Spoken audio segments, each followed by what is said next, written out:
Alors, concernant le handball, il faut savoir qu'au-delà des subventions, la ville, le club bénéficie d'un éducateur ville.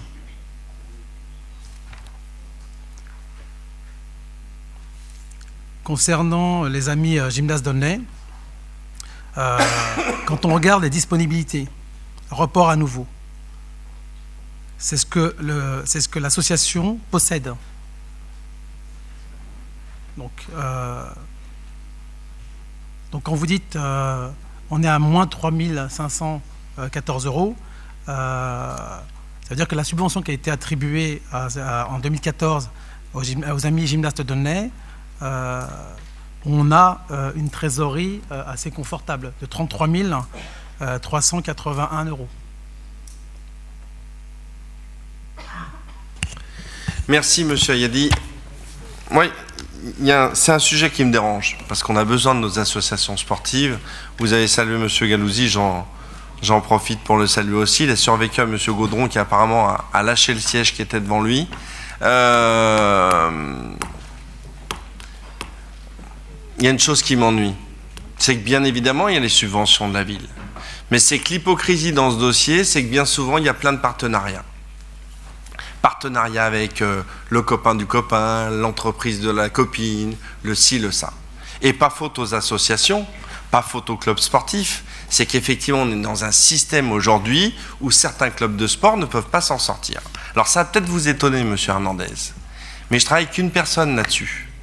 Je travaille sur le fonds de dotation avec monsieur Patrice Bessac, qui, étant maire de la ville de Montreuil-sous-Bois, avec donc une grande ville, avec des clubs sportifs important est soumis à la même problématique qu'Aulnay-sous-Bois. Et je pense que le dispositif qu'on vous représentera en conseil municipal de fonds de dotation est sûrement une des voies pour dire oui, il y a des subventions publiques avec de l'argent public qui vient donc des Aulnaysiens et des Aulnaysiennes, parce que je le répète quand même que 1 € vient des Aulnaysiens et des Aulnaysiennes. Et à côté de ça, demain, comme ça se fait dans d'autres domaines avec les grands groupes, vous parliez tout à l'heure de Emerson, on peut avoir différentes entreprises, différentes entités qui contribuent à un fonds de dotation avec un dispositif fiscal intéressant pour elles aussi, et on pourra faire demain, effectivement, un dispatching un peu plus transparent que ça n'est pour le moment. Voilà. Donc aujourd'hui, oui, les associations contribuent à l'effort, au même titre que tout le monde. On a un souci, bien évidemment, qu'elle perdure, parce que c'est fondamental pour la vie d'une ville que d'avoir un tissu associatif et sportif qui perdure. Mais je pense que, comme tout à l'heure, en termes budgétaires, en disant on passe d'une époque à autre chose, mais là aussi, je pense qu'il va falloir se contraindre de passer d'une époque à autre chose, tout simplement.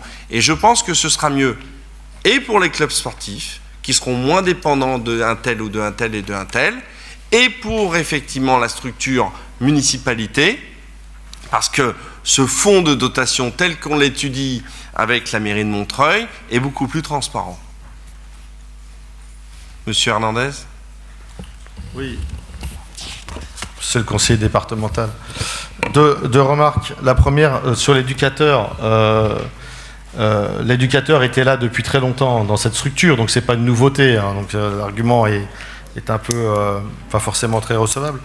Le deuxième, c'est qu'on ne peut pas à la fois faire 4 pages dans le magazine des conseillers départementaux d'Aulnay-sous-Bois et oui, Oxygène, c'est un nouveau magazine qui relate... Mais quand vous aurez un groupe, vous aurez votre petite colonne, vous aussi. Mais monsieur le maire, je trouve ça dommage de détourner le magazine municipal au profit des conseillers départementaux. Défoulez-vous, je détourne, je fracasse, voilà. Donc, j'utilise la matraque. Mais monsieur Hernandez, vous en êtes encore là.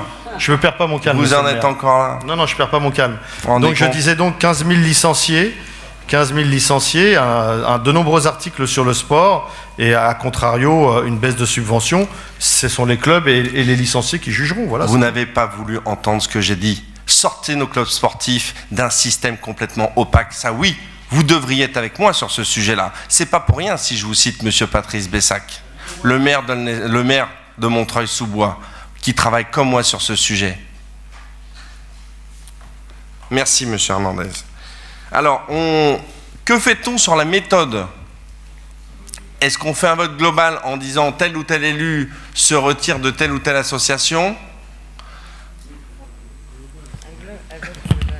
Oui, monsieur Chalier. Oui, un vote global, en tout cas en ce qui nous concerne, sur les questions des CA, il n'y a pas de souci. Voilà. Parfait. Donc, vote global, je demande aux élus concernés par les clubs sportifs, à la fin du conseil municipal, d'aller se signaler à l'administration. Tout simplement. Individuellement. Ou si ça ne peut pas être fait ce soir, vu l'heure tardive, par mail le demain matin à la direction générale des services. Je répète, parce que encore aujourd'hui, on a eu un fonctionnaire qui a été mis en difficulté, que quand un élu, en particulier de l'opposition, appelle directement un service administratif, ça peut mettre dans l'inconfort l'agent qui est au bout du fil. Donc, il est mieux de passer soit par la direction générale des services, soit par le cabinet du maire. Donc, la délib... Ah oui, qui est pour la 17? Qui est contre? Merci. Donc, la délibération 18, monsieur Moser, vous avez la parole concernant le réseau de chaleur du Gros Saule. Oui, merci monsieur le maire. Il s'agit d'un avenant à la délégation de services publics passé avec la société Aulnay Énergie Services, dit AES, pour le réseau de chaleur du Gros Saule. Pour rappel et précision, la ville a concédé à la société Aulnay Énergie Services la délégation du réseau de chaleur dans le quartier du Gros Saule depuis 1999. Depuis, 5 avenants ont été approuvés pour adapter la délégation de services publics en fonction de l'évolution des aménagements, acquisitions et réalisations d'immeubles dans le quartier. Un nouvel avenant est donc soumis à ce conseil, visant d'une part à préciser les modalités de règlement des travaux de réparation d'urgence sur les réseaux de la Morée et qui serait affecté dans l'attente de la réalisation et de l'achèvement des travaux d'adaptation des installations et de renouvellement des équipements à réaliser par AES sur ledit réseau. Et d'autre part, modifier en raison des évolutions législatives et réglementaires la clause d'indexation des prix de la convention concernant le poste R1, c'est-à-dire le prix de chaleur facturé aux abonnés. Le graphique qui est joint en note de synthèse présente l'évolution du poste R1 pour l'année 2014 en fonction des 2 formules d'indexation. S'agissant de la régularisation de la facturation applicable aux abonnés, il est convenu entre les parties qu'elle interviendra à compter du 1er mai 2014.